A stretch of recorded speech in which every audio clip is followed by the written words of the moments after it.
Forbes में publish हुआ है ये जायजा या report, India $1 trillion opportunity. Modi sahab ने प्रूव कर दिया है कि this is our time, this is our Hindu time, Hindustan Hindu time is there. क्या कहा जाता है कि इस वक्त इंडिया और यूएस की जो डिफेंस ट्रेड है वो $20 बिलियन तक क्रॉस कर गई है। तारसा मोदी साहब तो कहते हैं ना कि India is ready to lead the world, और इस तरह की वो बातें कर रहे हैं, और हम देखें कितनी डिप्रेसिंग किस्म की सिचुएशन है यार। फोर्ब्स में पब्लिश हुआ है ये जायजा या रिपोर्ट, इंडिया $1 ट्रिलियन अपॉर्चुनिटी। तो पहले तो ये कि वो कौन सी 6 एक्सपोर्ट सेक्टर्स हैं जो कि प्रॉमिसिंग हैं और जिससे ये अचीव किया जा सकता है टारगेट। केमिकल्स, जिसके बारे में कहा गया है कि 100 to 130 बिलियन डॉलर्स, 19 to 23% ये कहा जा रहा है, और इससे ये बहुत बड़ी अपॉर्चुनिटी समझी जा रही है वहाँ पर। दूसरे नंबर पर है फार्मा, $45 बिलियन to $50 बिलियन की ये ट्रेड कही जा रही है, एक्सपोर्ट्स कही जा रही हैं 16 to 18%।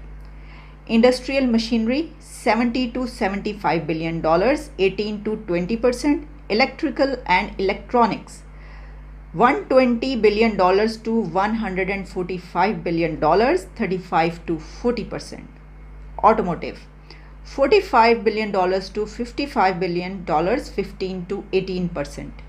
और फिर है टेक्सटाइल जो कि है 95 billion dollars to 110 billion dollars, यानी 13 to 16%।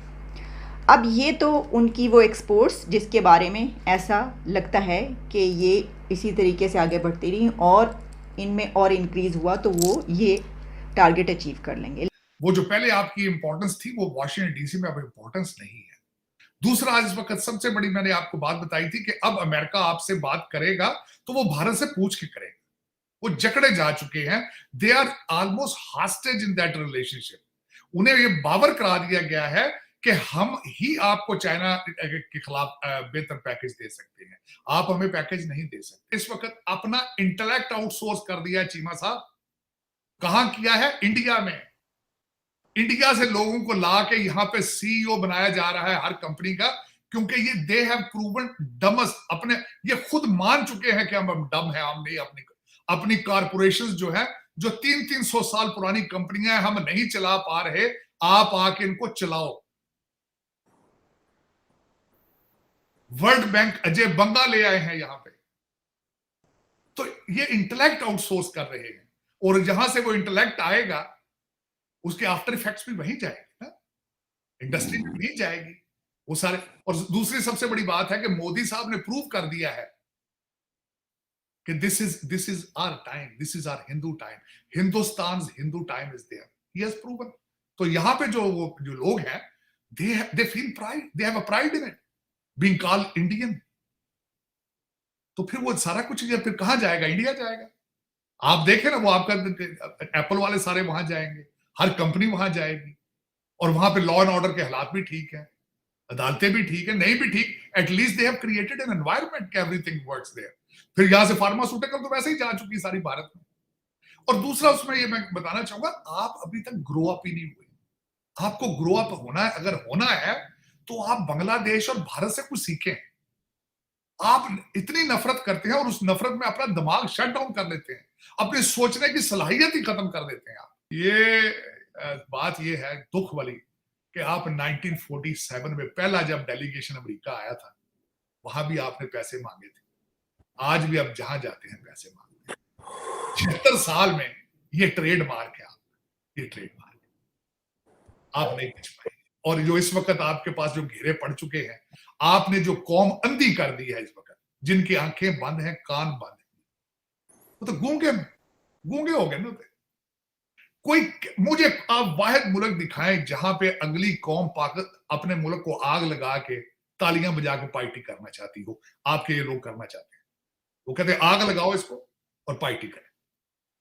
कितनी कौमें आप इस वक्त कितने मुल्क हैं जो जिनकी यूथ तैयार हो कि अपने मुल्क को आग लगा के पार्टी करें?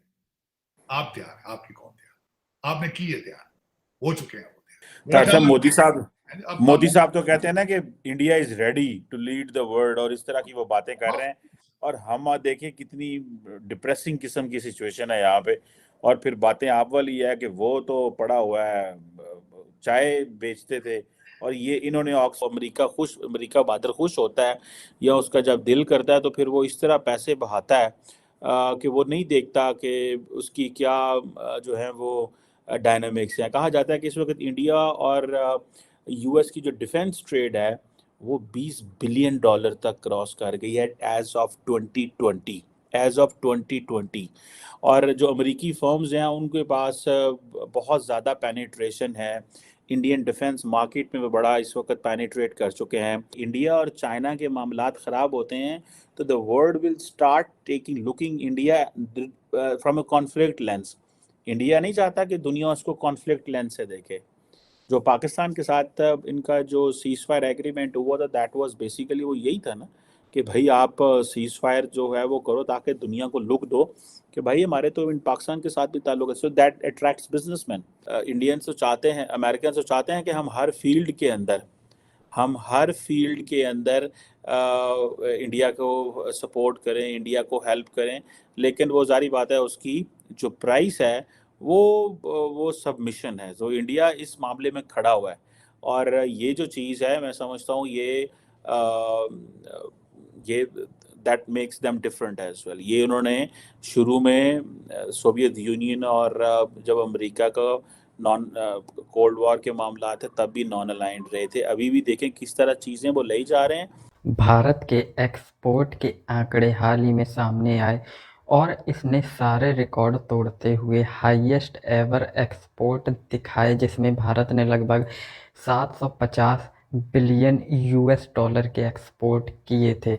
और अब हाल ही में फोर्ब्स ने ये बोला है कि भारत एक्सपोर्ट के मामले में 1 ट्रिलियन यूएस डॉलर के मार्क को टच करेगा, जो कि भारत के लिए एक बहुत ही बड़ी उपलब्धि होगी, क्योंकि जब एक देश के एक्सपोर्ट बढ़ते हैं तो वहाँ पर विदेशी मुद्रा आता है और उसकी वजह से उसकी इकोनॉमी को बहुत सारे फ़ायदे होते हैं। इसीलिए हाल ही में आईएमएफ ने भी बोला है कि भारत 2023 में पूरी दुनिया में जितनी भी ग्रोथ रेट होगी उसका लगभग 15% अकेले करेगा। इसी वजह से आने वाले समय में भारत के अंदर बहुत ही ज़्यादा एफडीआई आएगी।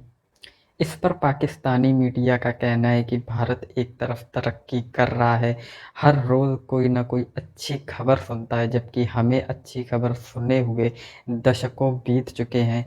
और हमारे लिए ये बहुत ही डिप्रेसिंग हो गया है कि पाकिस्तान के अंदर कोई भी अच्छी बात नहीं होती। इसका कारण वहाँ की पाकिस्तानी आर्मी और करप्ट पॉलिटिशियंस है, और कुछ हद तक वहाँ की जो आम पब्लिक है वो भी इस चीज़ के लिए ज़िम्मेदार है, क्योंकि जिस लेवल की अकाउंटेबिलिटी पब्लिक डिमांड कर सकती है उस लेवल की अकाउंटेबिलिटी पॉलिटिशियंस खुद से पब्लिक को कभी नहीं